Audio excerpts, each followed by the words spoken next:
세상에는 수많은 사람들이 살아갑니다. 그 중에서도 그리스도인들, 하나님을 믿는 사람들은 어떻게 살아갈까?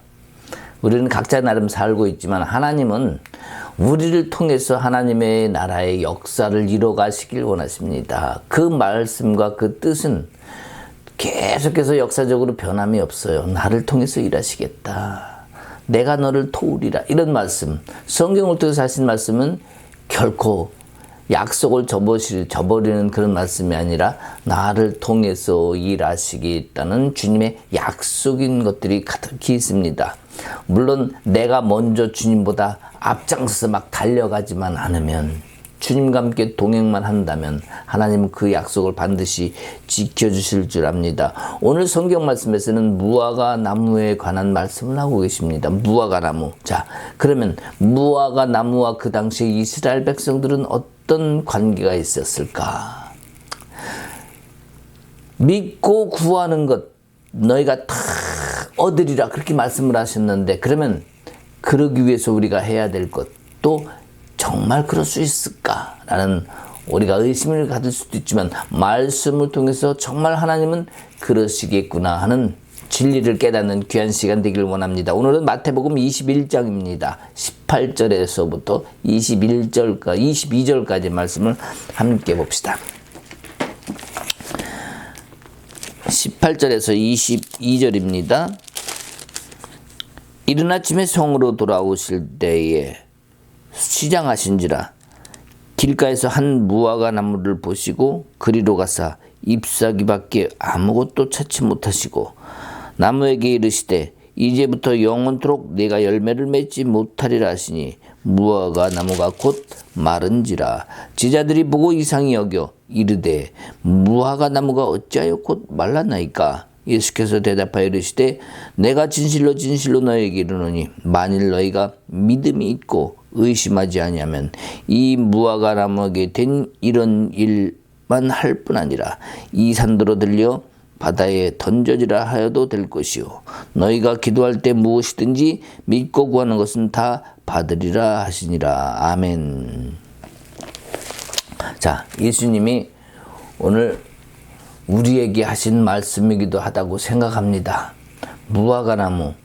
자, 그렇다면은 예수님은 우리에게 성경 말씀에서 늘 기다리시고 자비와 긍휼로 이런 말씀을 늘 보았는데, 오늘 어찌 보면은 오늘 말씀은 예수님이 마치 저주를 퍼붓는 것 같은 그런 말씀을 오늘 여기 하십니다. 그죠?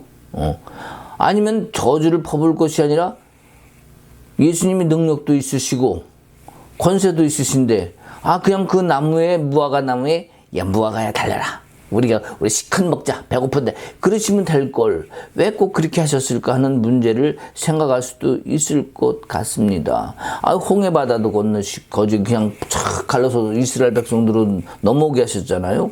오병이의 기적도 나타나서 12광주리가 남을 정도로 잔뜩 먹었잖아요. 그런 예수님이 왜 거기 가셔서 무화과 나무에게 열매가 없다고 저주를 부으셨을까? 어떻게 보면 저주라기보다는 우리에게 말씀하시는 경계의 말씀, 우리에게 받아들여야 되는 마음의 준비와 자세를 말씀하셨다라고 볼 수는 있습니다. 자, 그러면 그 열매가 없다는 것이 무슨 뜻이길래 이런 말씀을 하셨으며, 또 열매를 구했는데 열매가 없다는 거.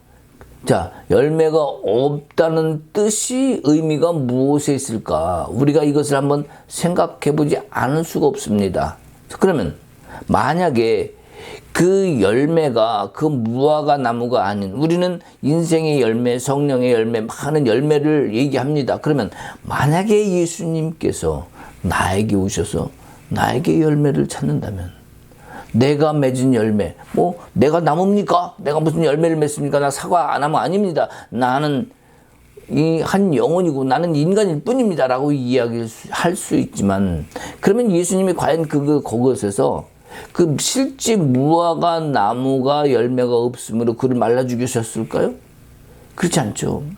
성경은 그렇게 이야기를 하지 않고 머리다, 뭐든 새다, 어떤 뭐 여러 가지 그 예를 들어서 우리가 의인화시켜서 말을 하는 것처럼 그 예화를 들어서 말씀하신 모든 것들이 하나님과 이스라엘과의 관계성에 대해서 말을 하고 있어요. 그러니까 하나님과 이스라엘 백성들 사이를 떼어놓고 따로 말할 수 없기 때문에 그 의미를 부여하신 것이 단순히 나무에 관한 것이 아니라 하나님의 뜻이 담겨져 있겠구나라는 것을 우리는 볼 수 있습니다. 자, 그러면 만약에 이스라엘 백성을 향한 당시 예수님이 생각이 거기에 표출되었다면 무슨 얘기냐? 바로 나무가 이스라엘 백성, 그죠? 그 다음에 가지도 그렇고, 자, 나무가 어떻게 보면은 그 이스라엘 백성들을 이끌고 나가는 지도자라고 생각하고, 그 가지들이 백성으로 본다면은 지금 열매가 없다는 것은 뭡니까? 그 백성들의 영혼이 다 죽어 있다는 거죠. 하나님이 받으실 만한 열매가 없다는 의미도 되기도 합니다. 자, 여러분들 많은 성경 공부라든지 배움을 통해서 이것을 이미 다 알고 계실 줄 압니다. 그러나, 자, 그러면 하나님 입장에서는 이 무화과 나무가 열매가 없으므로 말라 죽여버리셨는데, 만약에 이것이 이스라엘 백성이라면 어떤 건가요? 하나님 입장에서는 이스라엘 백성들이 다 필요가 없는 거죠. 필요가 없는 거예요. 자, 그러면 이 무화과 나무를 도대체 하나님께서는 몇 년 동안 키우셨을까? 한번 우리가 생각해 볼 필요가 있을 것 같아요. 몇 년 동안 키우셨겠습니까? 뭐, 아담 때부터 아브라함 때까지 2000년이라고 그러지만, 그러면 그때는 치고라도 아브라함을 통해서 후손을 통해서 계속 그 이스라엘 백성들을 거기다가 정착시키고 도우셨다면 최소한 2000년 정도는 물 주고 키우시고 내 백성으로 삼겠다 이렇게 해오신 세월이라고 볼 수도 있어요. 그럼 그 세월 동안 도대체 이스라엘 백성은 뭘 한 것일까? 자, 이스라엘 백성 분명히 가만히 있지 않았습니다. 시절마다 계절마다 때마다 제사를 드리고 하나님께 영광을 돌렸습니다. 그런데 왜 그러셨을까? 이것을 가지고 잘못됐다고 말씀하시는 것이 아니라 그 안에 성전 안에 수많은 제물들이 있습니다. 양도 잡습니다. 소도 잡습니다. 그리고 비둘기도 잡습니다. 아무리 많은 제물을 갖다 주님께 드린다 할지라도 그 안에 우리 중심, 살아있는 영혼이 없다면 하나님은 필요가 없다고 지금 말씀하시는 거예요. 우리 심령 속에 살아있는 정말 주님께 드리는 경외하는 그 마음이 없다면 형식과 규례와 어떤 그런 것들은 다 뭐예요? 하나님은 빈 열매라는 거죠. 하나님이 받으실 수가 없다는 겁니다. 그러면 무엇을 받으시느냐? 우리에게 원하는 거 뭡니까? 영혼이죠. 영혼의 열매. 이것은 틀림없는 사실이라는 것을 우리가 믿어야 됩니다. 정말 이스라엘 백성들에게 원하고 했던 것, 또 이 순간에도 우리에게, 우리 영혼들에게 원하고 얻고자 했던 건 뭡니까? 살아있는 뭡니까? 영혼. 살아있는 영혼. 주님을 향한 살아있는 심령. 이것을 중심을 원하시는 거예요.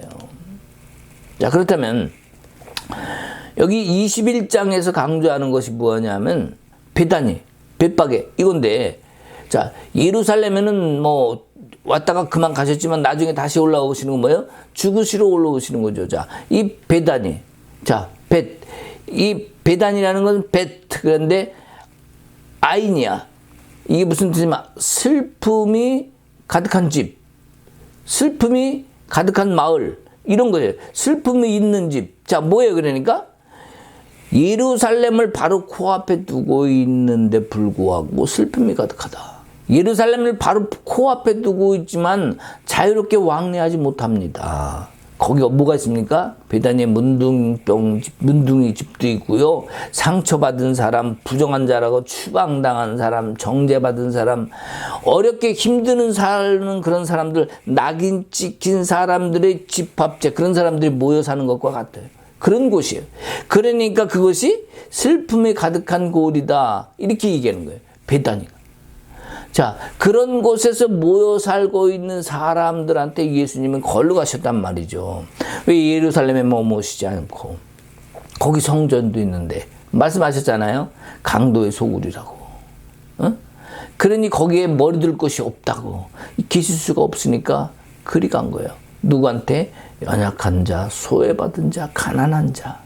예수님은 그 사람들을 통해서 말씀하시기를 또한 내가 죄인들을 위해서 오셨다고 말씀하신 것을 우리는 봅니다. 자, 그러면 그 예루살렘에 있는 안에 있는 사람들은 어떻느냐 하는 것이 문제입니다. 그 사람들은 과연 그 영혼들이 하나님께 나아가고 있는가? 여러분 그렇다고 생각하십니까? 절대 그렇지 않은 거 다 아시죠? 예루살렘 성전의 모든 예배와 제사가 중심으로 드려져야 되는데 결국 그들이 드리는 제사가 영혼이 없는 제사, 거칠의 제사, 외식의 제사, 규례만 살아있는 거, 법도만 살아있고 진정한 주님께 드리고자 하는 그 영혼은 죽어 있으니 하나님이 그 제사를 받을 수 있을까요? 없을까요? 없어요. 형식의 제사에게 결국 열매가 없는 것인 것이고 하나님은 받으실 수 없는 빈 열매, 즉 뭐예요? 무화과 나무에 열매가 없는 것과 같은 이치를 지금 말씀하고 계신 겁니다. 자, 사과나무가 있습니다. 사과나무의 열매는 저기 생명은 열매죠. 사과죠. 자, 포도나무의 생명은 포도나무를 맺는 겁니다. 그렇지 않습니까? 그러면 나의 생명, 삶의 열매는 뭡니까? 바로 뭐예요? 내 안에서 성령의 열매가 맺어지도록 해야 돼요. 내 안에서 맺어진 열매, 하나님을 중심으로 예수 그리스도를 통하여 그 생명수를 깊은 곳에서 받아들여서 빨아들인 그 생명수가 내 안에서 꽃이 피고 잎이 나고 말이죠. 열매가 자라고 점점 아름답고 풍성한 과실이 맺는 것. 이것이 바로 생명이란 말이죠. 내 영혼에 모든 걸 다 했는데 열매가 없다. 뭐 한 거죠? 외식하거나 거칠야만 한 거죠. 예수를 믿기보다는 나를 위해서 힘쓰고 애쓴 결과가 될 수 있어요. 어제까지 계속해서 그걸 해서 오늘의 열매는 빈 껍데기인 거죠. 어제까지의 열매가 오늘의 결과입니다. 자, 그렇다면 우리는 어떻게 할까요? 이제부터라도 열심히 그 열매를 맺기 위해서 내일로 나가야겠죠. 오늘 시작은요, 이 다음에 결과의 열매를 맺기 위함입니다. 그러면 그 과정도 아름다운 과정을 거치게 되겠죠. 우리는 결과를 열매로 생명으로 맺을 수 있어야 됩니다. 우리는 이스라엘이 다 망하게 된 이유가 무엇인지 잘 알고 있습니다. 뭡니까? 결국 그 영혼들이 살지 않았기 때문에, 죽었기 때문에 결국 그 나라가 망한 거예요. 1948년에 이스라엘이 회복되기 전까지 그들은요 거의 2000년 동안 나라 없는 소름에 살았습니다. 하나님은, 예수님은 그 영혼들에게 살아있지 않은 것을 책망하심과 동시에 예수님의 복음을 받아든 몇몇 유대인들을 통해서 모든 이방으로, 열방으로 하나님의 복음을 전파하게 했어요. 그리고 그 이스라엘은 멸망시켜버렸다는 거예요. 그것을 받은 우리도 감사하지만 이제 그것을 은혜로 알고 우리가 이스라엘 백성들에게 또 전도해야 되고 그들을 회복시켜야 되는 책임과 의무도 있지만 모든 세상의 열방의 모든 사람들에게 우리는 그 의무를 가지고 있습니다. 우리는 그 일을 해야 되겠죠. 그러나 중요한 것은 뭐냐? 그 일을 하기 위해서는 우리도 영혼이 살아야 됐다. 영혼이 살아있어야 주님 받으시는 기쁨도 얻을 수 있고 내 영혼에서 맺은 열매를 통해서 주님이 기뻐하시고 주님도 나를 향하여 칭찬하시고 하늘의 영광을 온전히 받을 수 있는 이유는 내 삶에 살아있는 이 영혼의 열매다. 이것을 우리는 잊으면 절대 안 됩니다. 오늘 말씀하시는 무화과 나무의 열매가 없는 것, 그 이스라엘 백성들 절차와 규례는 굉장히 중요하게 여겼어요. 말씀을 지키는 근데 그 영혼이 없는 거예요. 율법은 살아있다고 하는데 말씀을 지키는, 그 율법을 지키는 와중에 살아있어야 될 영혼이 없다. 자, 그러면 열매는 결국 뭐예요? 그들의 열매는 외식이라고 할 수 있죠. 외식하는 자들아 그러시잖아요. 그 열매가 영혼이 살아있는 풍성함이 있어야 되는데 결국 그들의 열매는 외식밖에 없으니 죽을 수밖에 없었다. 그러면 지도자들은 그 형식과 규례를 지키면서 자신들이 뭐를 했습니까? 그 권위를 다 가졌죠. 누릴 거를 다 누렸죠. 혜택을 다 받았단 말이에요. 그러면 권위는 있었는데 이 영혼이 없다. 자, 율법과 규례는 있었는데 영혼은 없다. 누리긴 다 누렸는데 주님이 기뻐하시는 것은 드릴 수 없다. 결국 주님이 제사를 받으시지 않은 이유입니다. 자, 그렇다면 자, 영혼이 살아있으면 그 권위가 어떻게 될까요? 그 권위를 스스로 말하지 않고 얘기하지 않아도 저절로 나타나는 게 영혼이 살아있는 사람들의 권위예요. 영혼이 살아있는 사람들은요, 겉으로 봐도 저 사람은 정말 그리스도인이구나. 권위는 영혼이 살아있으면 저절로 우러나는 것이 내가 이런 사람이야 라고 이야기 안 해도 되는 겁니다. 그죠? 그렇다면 지금 이스라엘에는 로마는 정치적으로 이스라엘을 다스리고 있어요. 지배하고 있죠. 그러면 이스라엘은 뭘로 지배하고 있습니까? 이스라엘 스스로 종교적으로 지배하고 있는 거예요. 종교. 하나님으로 지배하고 하나님의 다스림을 받아야 되는데, 통치를 받아야 되는데 종교로서 다스리고 있는 이스라엘이 되어버린 겁니다. 그러니 엇박자가 나는 거죠. 우리 엇박자 알죠? 대한민국 짝짝짝짝짝 이거 엇박자잖아요. 그죠? 서로 잘 안 맞지만 아름다운 조화를 이루어갈 수도 있지만 지금 하나님의 뜻과는 안 맞는 엇박자란 말이죠. 조화가 될 수 없는 거예요. 로마는 로마대로 정치적으로 지배하고 이스라엘은 이스라엘대로 종교적으로 자기들끼리 지배를 하고 통치를 하려고 하니 하나님이 서실 곳이 없는 거죠. 그러니까 고통은 결국 백성들의 몫이 되고 거기서 누리고 사는 것은 지도자들의 몫이 되는 거죠. 하나님은 그것을 기뻐하시지 않는 겁니다. 종교적으로 백성들을 짓누르고 있었기 때문에 예수님은 이 상황을 갖다가 이렇게 말씀하실 수밖에 없는 것이고 무화과나무를 통해서 보여드릴 수밖에 없는 상황입니다. 자, 좀 더 좁혀보면 우리가 무화과나무는 이스라엘의 영적 지도자들이고 자, 이 가지들은 백성들이라고 아까 얘기를 했습니다. 자, 그런데 이 이스라엘 안에 이 나무가 잘못되니까 가지들이 역할을 못하는 거죠. 나무 자체가 잘못됐으니까 가지는 뻗어 있는데 이 가지가 이파리도 냈어요. 근데 뭐가 없어요? 열매를 맺지 못하는 결과. 결국엔 모두가 다 잘못돼 버리는 거예요. 결국엔 모두가 말라 죽어 버리는 거죠. 이런 안타까운 결과는 우리는 본 겁니다. 우리도 삶을 살아보지만 내 영이 살아나거나 살아있을 때 보면요, 내 문제가 풀어지는 걸 볼 수 있어요. 내 영혼이 살아있질 않고 죽어 있으면 말이죠, 어떤 문제가 나타나면 문제가 이렇게 커 보여. 큰일 났다. 주여 어떡합니까? 이렇게 되는데요, 내 영혼이 살아있으면요 문제를 안 보인다니까요. 주님, 이거 당신이 해결해 주실 줄 믿습니다. 뭡니까? 내 영혼이 살아있음으로 인해서 주님께 맡기니까 문제가 되지 아니하고요, 문제가 해결되는 거예요. 오늘 제목도 그렇잖아요. 자, 그러면 내 어떤 문제가 있어도 내 문제를 바라보지 않고 주님을 바라본다면 그 문제 속에서도 주님이 말씀이 살아서 내게 다가오고 내게 일하시는 그 부분을 내가 느낄 수도 있어요. 내 영혼이 살아있다면 그것을 통해서 다른 사람들한테 증거할 수도 있어요. 이것이 영혼이 살아있다는 것이 중요한 거예요. 단순히 그냥 뭔가 응답받고 뭔가 하나님과 교통하고 이게 아니라 실제 내 삶에서 내 영혼이 살아있으면 하나님의 말씀이 다가오고 말씀이 살아서 운동력이 있는 것처럼 이 삶에서도 문제들이 풀어져 버린다니까요. 제가 옛날에 사업을 할 때 좀 힘들 때는 말이죠. 월급날이 되면은 직원들 월급 줘야 되잖아. 그러면 마음의 부담이 돼요. 아이고 이것도 이거 너무 수입이 없네 이렇게 되는데 수입이 좋을 때 어떤지 알아요? 응?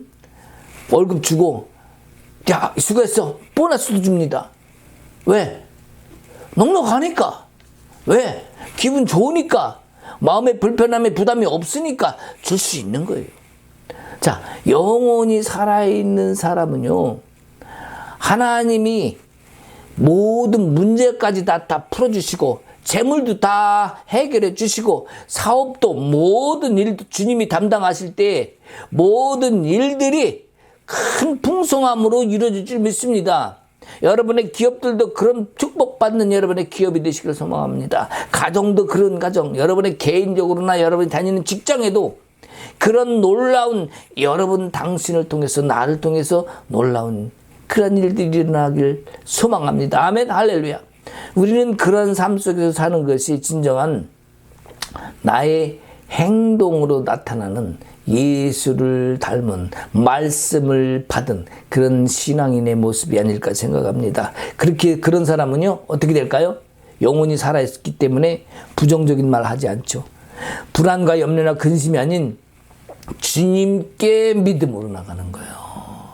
모든 것을 다 얻을 수 있는 거예요. 자, 그럴 때 우리는 또한 그 하신 일을 주님께서 하신 일을 보면서 찬양을 올려드립니다. 주님께서 하셨습니다. 주께서 하셨습니다. 주님은 역시 최고입니다. 당신은 진정한 나의 하나님이시다. 이런 고백이 우리 속에서부터 저절로 나오니까 찬양 드리지 않을 수 없죠. 이 마음에 기쁨이 있으니까 다른 사람에 대할 때도 그 기쁨이 그대로 전이되고 전달되는 겁니다. 이 얼마나 기쁜 일이 아닐 수 없습니다. 순간순간 하나님의 말씀이 내게 살아 돌아오면요, 그 문제 때문에 말씀도 내가 맞받아치거나 주님 왜 이러십니까? 나는 왜 이럽니까? 예수를 믿었는데 왜 이럽니까? 이렇게 하지 않아요.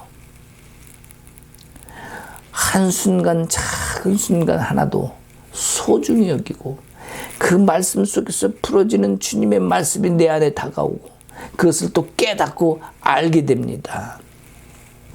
그러면요, 어떤 문제도 담대하게 넘기고 예수의 이름으로 충분히 이길 수 있는 힘이 우리 영혼 심령 속에서부터 드러나고 나타납니다. 아멘. 자, 세상이 우리를 어떤 방법으로 아니면 또 형식으로 우리를 협박하거나 겁박한다 했을 때에, 자, 영혼은 주님으로 인해서 반드시 살아난다. 우리 영혼은 반드시 주와 동행함으로, 주의 도우심으로 모든 문제를 뛰어넘고 이긴다. 이것이 하나님의 진리입니다. 우리는 이것을 바라봐야 되고 이것 때문에 영혼을 살려야 되는 이유가 되는 겁니다. 그러면 만약에 우리 영혼이 죽어 있다면 하나님의 뜻대로 나를 다스릴 수 있을까요? 없을까요? 강제로 일로 와 이놈아 멱살 잡고 끌고 와서 저희 갖다 놀까요? 안 놀까요? 안 그래요. 우리 영혼이 죽어 있으면 하나님은 나를 다스릴 수가 없어요. 하나님은 인격적이신 분입니다. 내 스스로 심령에 주님을 향한 마음을 가지고 내 의지로 갈 수 있어야 돼요. 내 마음과 뜻을 다해서 갈 수 있어야 돼요. 결국엔 내가 생각에서 그치고 내가 마음에 그런 생각으로만 그치는 것이 아니라 실제로 내 심령이 내 의지로 따라가고 갈 수 있는 힘을 발휘할 수 있는 그 힘 뭐예요? 바로 영혼이 살아있을 때 그 힘이 나는 거예요. 영혼이 죽어 있으면 그 힘이 안 나요. 아유 됐어 귀찮아 포기해버립니다. 그래서 우리의 영혼이 살아있다는 것 그만큼 중요한 겁니다. 우리나라는 어떤 나라입니까? 우리나라는요 지금 새로 대통령도 당선됐죠. 자, 예전에 국회의원 선거 한번 하려면 말이죠, 교회 가서 교통, 불교 다니던 사람도요, 교회 와서 기도하고 헌금하고 그래고, 나도 어떻게 하겠습니다. 교회에서 눈치를 봐야 표를 받고 국회의원 당선되고 그러던 시절이 있었습니다. 그죠? 자, 그러면 그동안 우리 기독교가 많은 우리나라에 영향을 끼쳤는데, 그리고 우리나라가 어떤 나라냐면 우리 고향에도 보면 미신, 또 맨날 도박, 이런 것들, 그리고 술 먹고 싸우고 이런 것들이 옛날에는 많았어요. 가난하니까. 그러다가 어느 날 이제 교회들이 들어오면서 새벽 교회 땡그렁 울리면요, 교회를 새벽교회 간다고 이제 아침 일찍부터 일어나서 가고요. 부지런한 그 영향력을 행사했기 때문에 사람들이 점점 교회에 대해서 좋은 인상을 가지고 부흥성장 발전을 했습니다. 그러다 보니까 뭐예요? 부작용이 생기기 시작했죠. 왜? 여러분 다 아시죠? 교회가 세상으로부터 손가락질 받는 그런 상황이 되면 절대로 안 되는 거 우리는 다 알고 있습니다. 이유 얘기 안 해도 됩니다. 그죠? 그렇다면 그 부흥과 성장이 있었다면, 자, 우리 살아있는 말씀, 하나님의 말씀, 우리에게 주신 그 의미와 뜻을 잘 새겨 듣고 그 말씀 뜻대로 주님과 동행하며 살았다면, 내가 복받는 것을 목표로 하지 않냐고 하나님을 나의 축복받는 도구로 삼지 않는다면, 하나님은 우리에게 복 주실 수 있는, 우리에게 누릴 수 있는 그런 힘을, 능력을, 권세를 주심에도 불구하고 우리가 받지 못했던 그런 어리석음은 두 번 다시 나타나면 안 됩니다. 우리나라는 남북 관계에 있습니다. 어떻습니까? 남북 통일을 이루어야겠죠. 그러나 우리 스스로 연약해지면 안 됩니다. 가지고 있는 힘을, 자유와 평등과 그것을 누릴 수 있는 힘은 뭐일 것 같아요? 진리가 있어야 돼. 확실한 진리. 그죠? 우리의 정체성, 대한민국 사람들의 민족의 정체성과 함께하여서 진리, 하나님의 진리, 우리 기도로 이룬 우리 나라입니다. 기도로 세웠던 우리 그리스도인들입니다. 다시 한번 우리가 기도로 뭉쳐서 우리나라의 평화 통일을 이룰 수 있는, 기도로 무장하고 나가는 그런 우리 민족의 갈 바를 우리 스스로 정해야 됩니다. 어떤 인간적인 방법으로 하기보다 정말 하나님께 맡기는 그런 일이 됐으면 좋겠어요. 그래 우리 신앙인들이 영혼이 살아있어서 세상과 악한 영들과 맞상대할 수 있는 그런 힘을 키워야 됩니다. 그것이 뭡니까? 바로 우리의 노력으로 영혼을 살리는 길입니다. 왜입니까? 내 힘이 아니라 주의 힘으로 해야 되니까. 나는 할 수 없지만 주님은 하실 수 있으시니까. 주님이 언제 오실 줄 모릅니다, 이제 우리는. 그러나 오늘을 우리가 최선을 다해서 열심히 사는 것, 이것이 말씀 안에서 진리를 지키며 세상을 하나님께 증거할 수 있는 겁니다. 또 하나님을 기쁘게 할 수 있는 겁니다. 이것은 최소한 하나님이 열매를 세상에서 내가 맺고 있구나. 또 내가 맺고 있을 때 주님도 나를 보시고 나를 또 쓰실 수 있고 나를 통로로 다른 영혼들까지 증거하실 수 있는 거예요. 이 일을 우리가 해야 되겠다. 뭔가 세상에서 큰 일을 해야 되는 거, 엄청난 대단한 선교를 하고 나는 일을 했어요 라고 자랑하는 것이 문제가 아니라 한 사람 한 사람이 소중한 영혼들이 되어서 한 사람 한 사람들이 아름다운 열매를 맺어가고 그렇게 살아갈 때에 우리에겐 큰 힘이 됩니다. 왜? 그 한 사람 한 사람이 다 하나님의 사람일 때 세상을 변화시킬 수 있으니까. 내가 먼저 큰 무리를 이끌고 뭘 해야겠다가 아니라 그래서 나 한 사람이 세워져야 되는 것, 내가 먼저 세워야 되는 것이 중요하다고 생각합니다. 비록 오늘 여기 이스라엘 지도자들의 모습을 본다면 자신들이 혜택은 다 받았죠. 누릴 건 다 누렸죠. 그러나 인정도 받고 지도자로서 다 차지할 것을 차지하고 있지만 그 영혼들이 죽었기 때문에 결국 그 백성들의 영혼도 돌보지 않았다는 이유입니다. 그렇기 때문에 그들은 멸망할 수밖에 없었다. 우리는 이 진리와 이 교훈을 깨달아야 됩니다. 그래서 비록 정죄당한 사람이 있다 할지라도 그들은 하나님이 다시 돌아올 수 있는 기회를 늘 주시고 그런 긍휼을 베푸시는 분입니다. 그러나 지도자들이 그들이 다시 돌아올 수 있는 그 길을 막아버렸어요. 정죄받았고 힘들었던 영혼들이 다시 주님 앞으로 오려고 하는데 그 길을 막아버리고 자기들의 것으로 삼아버렸어요. 자, 그러니까 하나님과 그 백성들의 관계가 통로가 끊겨져 버렸을 때 결국 모든 영혼들이 같이 죽어버리는 결과가 나타납니다. 그러나 예수님은 그 영혼들을 살리려고 십자가의 길을 갔을 수밖에 없는 그런 상황이 됐다는 것 또한 우리가 압니다. 연약한 백성들이 돈이 없습니다. 속죄물을 드리고 싶어요. 그러면 뭘 드릴까요? 자, 구약에서 레위기에 봐도요. 돈이 없는 사람들은 산비둘기를 잡아다가 같이 갖다 바쳤습니다. 제물로 드렸어요. 자, 이 시대에도 그렇게 했어요. 자, 산비둘기 뭡니까? 바로 돈 없고 힘 없는 사람들이 잡는 거죠. 근데 그것도 뭐예요? 가지고 오면 제물로 드리겠다고 하면 나도 회복을 해야 되겠다고. 하나님 앞에 가지고 왔는데 뭐랍니까? 야, 이건 부정한 거야. 안 돼. 저쪽에 있는 거 저거 사. 저거 뭐예요? 자기들이 갖다 놓은 소, 양, 비둘기 이런 거 잡아다 놨어. 비싸게 파는 거예요. 이건 안 되니까 저걸 사서 팔라는 거예요. 그러니 하나님이 그 재물을 받을 수 있어요, 없어요? 또 그 백성들은 돈이 없으니 그걸 또 살 수 있어요, 없어요? 에라, 모르겠다. 그냥 가고 뭐예요? 또 예루살렘 밖에서 여전히 살 수 있는 거예요. 영혼이 회복되지 못한 상태에서. 그 삶을 계속해서 돌아가니까 이스라엘이 살아갈 방법, 살아날 방법, 영혼을 살릴 방법이 하나님도 없으신 겁니다. 안타까운 일이에요. 제사장들이 그런 길을 봉쇄했다는 것은 지금 시대로 말하면 목회자들, 사역자들이 성도들이 영원히 살아있을 수 있는 방법을 가로막는 것과 같을 수도 있습니다.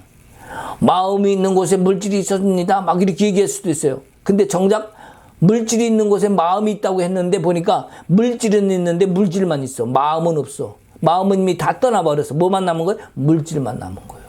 그 욕심으로 내 걸 다 채우는 거예요. 이런 일이 교회 안에도 수도 없이 늘어나고 나타날 수 있습니다. 우리 이거 조심해야 돼요.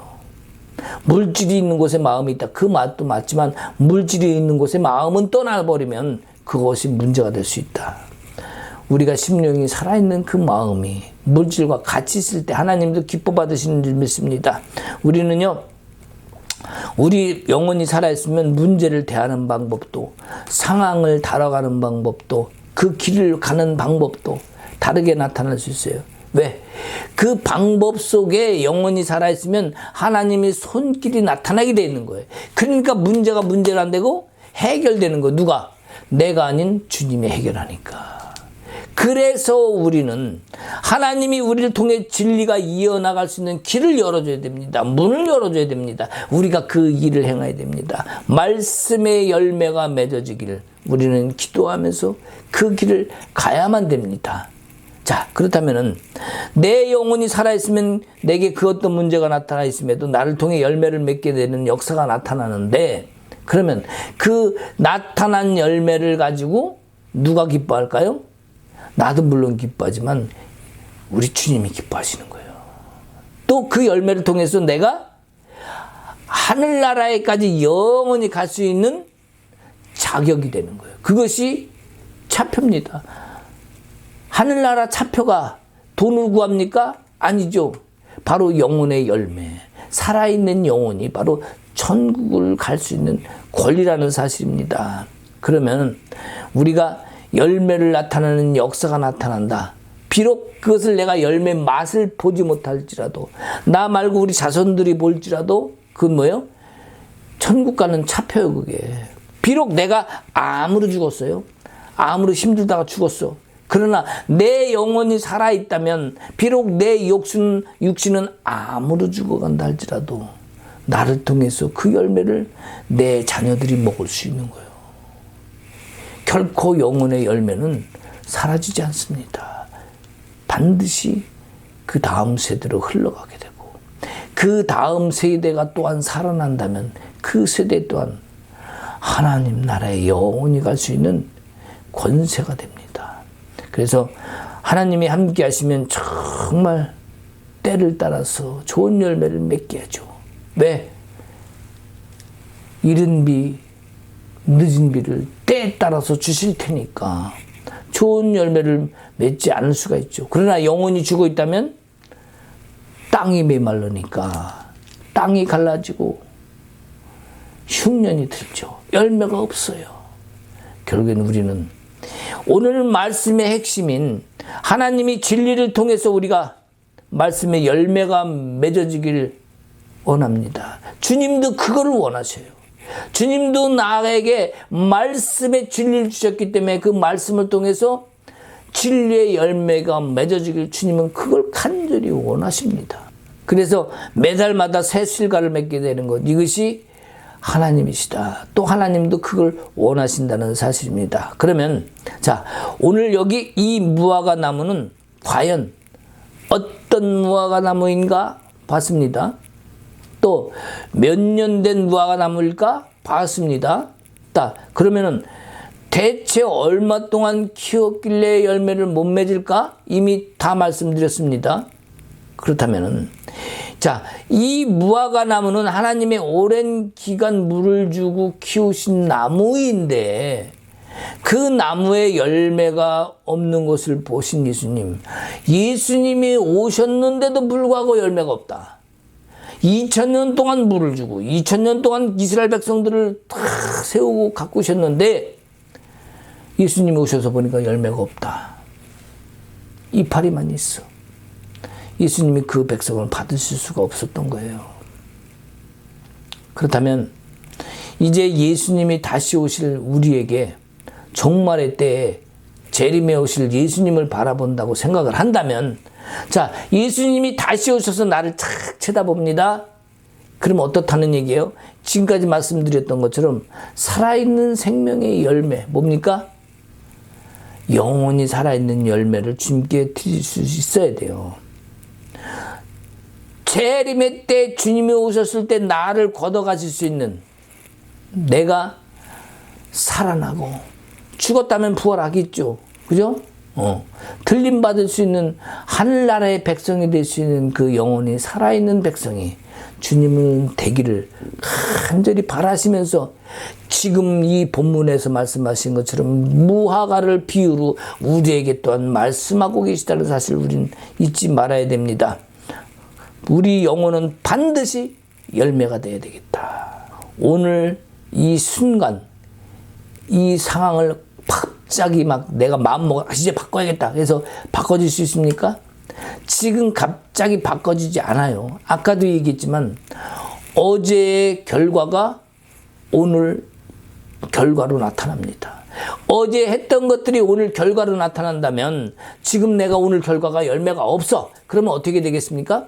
이제부터 시작인 거예요. 내일의 과정을 통해서 또한 오늘 하루의 과정을 통해서 회개를 통해서 내일 결과를 맺을 수도 있고요. 모레 결과를 맺을 수도 있고요. 이 과정 속에 나타난 열매는 반드시 주님이 원하는 좋은 열매를 우리는 맺어야 된다.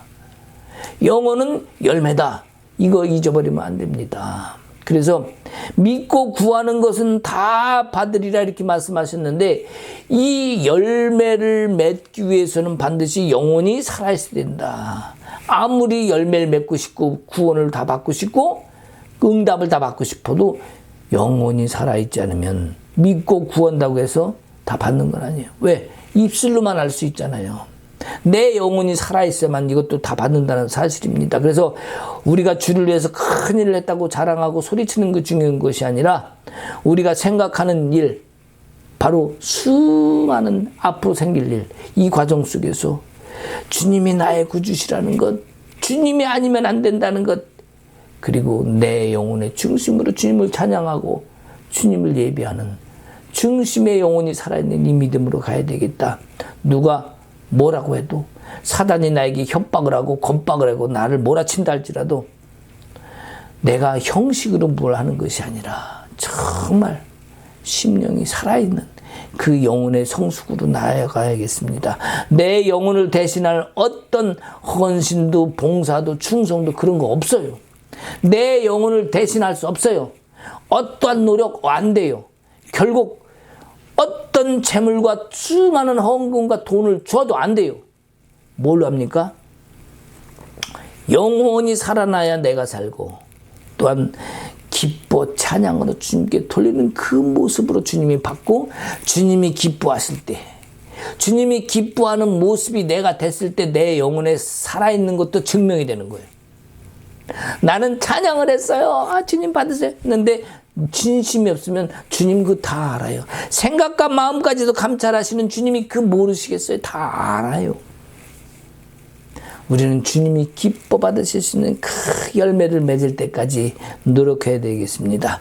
예수님이 이제 벳바기에서 베다니로 가셨다고 아까도 얘기했습니다. 주님이 정말 계시고 싶은 곳이 어디예요? 벳바기예요. 베다니예요. 힘없는 자들, 연약한 자들. 그러나 그들은 뭐예요? 예수님을 기다리고 예수님을 받아들였어요. 마리아, 마르다, 나사로. 주님이 아니면 안 됩니다. 나사로가 죽었습니다. 살려주세요. 그들의 마음에 약간 의심은 있었지만 그래도 주님은 주님을 섬기려고 하는 그들의 마음을 아셨어요. 그래서 마리아가 나중에 예수님이 죽으시기 전에 향유를 머리에 부어드리잖아요. 얼마나 비싼 겁니까? 그런 믿음의 사람들이 있는 곳에 주님은 계시고 싶어 하실 수밖에 없죠. 저 예루살렘은 죽으러 올라가는 곳밖에 안 되는 거예요. 어디를 더 주님이 사랑하시고 어디를 주님이 더 기뻐 받으신 겁니까? 우리의 삶 속에서 그런 모습이 될 수 있어요. 거대하고 크다는 교회를 세웠습니다. 주님, 우리는 이런 성전을 세웠습니다. 그거 주님이 기뻐하시지 않아요. 중요한 건 그 안에 있는 영혼들이 살아있는가. 우리는 이것을 잊으면 안 됩니다. 내 인생 나의 삶에서 기뻐 찬성함으로 주님 또는 또 아름다운 열매를 맺어야 되는 그 마음, 그 생각이 특히 내 안에서부터 우러나와야 돼요. 그래야 주님의 마음을 담고 삶에서 행동으로 나타납니다. 행동으로 실천합니다. 다른 사람들도 봅니다. 그리고 나를 보고 와, 저 사람은 다르다. 우리의 달라가는 또 주님을 닮아가는 달라져가는 모습을 보면서 사람들이 그리스도인들을 바라보는 시선이 달라지기를 소망합니다. 말씀을 지키는 것도 주님과 동행하기 위한 것이 되어야 됩니다. 말씀을 지키는 것도 주님과 함께 동행하기 위함이어야 동행함과 동시에 하나님이 내와 함께 일을 이루시는 거예요. 둘이 합하여 손을 이루는 것처럼 성령과 내 영과 연합하여서 하나님이 동행하신 그 증거를 드러내시는 거. 이게 뭡니까? 바로 성령의 열매죠. 내가 나타난 열매는 내 열매입니다. 사랑은 가짜로, 형식으로 그냥 표현만 할 수 있어요. 겉으로만 할 수 있어요. 그러나 이 속에서 나오는 성령과 함께 드러나는 하나님의 본성의 그 사랑이 성령과 내 영과 하나 되었을 때 나타나는 거. 이것이 뭐예요? 성령의 열매입니다. 아멘. 자, 그래서 우리 주님의 열매는 뭡니까? 내가 맺는 열매가 아니에요. 성령의 열매는 내가 맺는 열매가 아닙니다. 주님의 열매는 주님이 맺으신 열매가 주의 열매예요. 주의 일은 뭐라 했어요? 내가 하는 일은 내 일이라 했죠. 주님이 하시는 일이 주님의 일이라 했죠. 내가 주님의 일을 하려고 하는 것이 아니라 주님이 나를 통로로 나를 통해서 주님이 일을 하셔야 그 주의 일이 되는 거예요. 그럼 성령은 열매는 뭐예요? 성령의 열매? 내가 나타내는 열매가 아니라 성령이 내 안에서 내 영과 함께 드러내서 하나님이 나를 통해서 내 영을 통해서 드러내신 것, 아름다운 그 열매, 이것이 성령의 열매라는 거죠. 우리가 이것을 확실히 깨달을 때에 내가 가야 되는 길, 내가 맺어야 되는 열매, 어떻게 맺어야 되겠구나. 이것이 우리에게 확실히 자리 잡고 우리의 가치관이 정리가 될 줄 믿습니다. 자, 다시 한번 살펴봅시다. 예수님께서 무화과 나무를 보시고 열매를 따려고 이제 다가오셨죠. 자, 그러면 예수님께서 나를 보러 오셨다고 칩시다, 이제. 응? 나를 보러 딱 오셨는데, 나를 뭘 본다고요? 나를 보러 오셔서 뭘 본다고요? 돈 많은지? 자녀를 많이 낳았는지? 예배를 잘 드리고 있는지? 그거 아니라고 얘기했죠. 뭡니까?